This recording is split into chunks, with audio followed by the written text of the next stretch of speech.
সিঁদুরদানের পর্ব শেষ। এবার বাড়ির নতুন বউয়ের কিছু নিয়ম কানুন শুরু হচ্ছে। এই যে নিয়মটা আছে এটাকে বলা হয় শিরগুথি। এখানে আমার পেছনে আমার ননদিনী বসে আছে এবং আমি এখানে কিছু নিয়ম পুজোর আচার বিচার করছি। তারপরে যে রিচুয়ালটা হবে সেখানে ও আমাকে আমার পেছনে বসে আমার মাথায় চুল আছড়ে দেবে। চুল আছড়ে দেওয়ার পর আমাকে শৃঙ্গার করবে। শৃঙ্গার করার পরে আমি নিজের আয়নায় মুখটা দেখবো যে আমাকে দেখতে কেমন লাগছে। এই নিয়মটাকে শিরগুথি বলা হয় এবং এই নিয়মটার মানে হচ্ছে যে আমি নতুন বউ এবং আমি সাজ শৃঙ্গার করলাম, এরকম কাইন্ড অফ কিছু। এখানে দেখো আমি বড়দের সবাইকে টিকা পরাচ্ছি, কারণ এই সময়টা আমার হাত থেকে টিকা নেওয়াটা সবার জন্য শুভ। এই যে নিয়মটা আছে এটাকে বলা হয়েছে পাল্লা দস্তুর। সেখানে শ্বশুর বাড়ির কেউ অথবা শ্বশুর মশাই নতুন বউকে আর কি ওড়না দিয়ে আশীর্বাদ করে এবং মাথায় ওড়নাটা পরায়, আর এই ওড়নাটাই আমাদেরকে ওখানে পড়তে হয়। আর যে কোনো শুভ কাজে প্রথম 1 বছর কিন্তু আমার এই ওড়নাটাই ব্যবহার হয়েছে। তোমরা হয়তো দেখেওছো যে প্রত্যেকটা প্রোগ্রামে কারবা চৌথে হোলিতে আমাকে এই ওড়নাটা পরে বসতে। তো এই হচ্ছে আরেকটা রিচুয়াল যেটা আমার বিদায়ের পরে গৃহপ্রবেশের আগে হচ্ছিল। সেটা হচ্ছে আমাদের বাঙালি বিয়েতে যেরকম ওই চাল ছড়ানো বা ওই ল্যাটা মাছ ধরার যেরকম রিচুয়ালস থাকে, মানে ওর মিনিং হচ্ছে যে নতুন বউ সংসারটাকে কিভাবে সামলে নিবে। সো এই রিচুয়ালটাও সেরকমই কাইন্ড অফ কিছু ছিল, যেখানে ও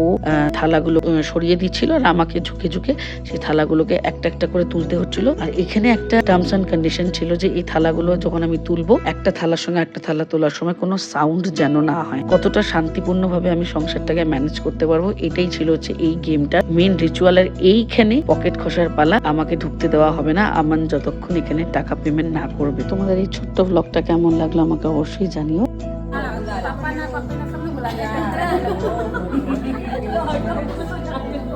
ঠিক আছে, ঠিক আছে,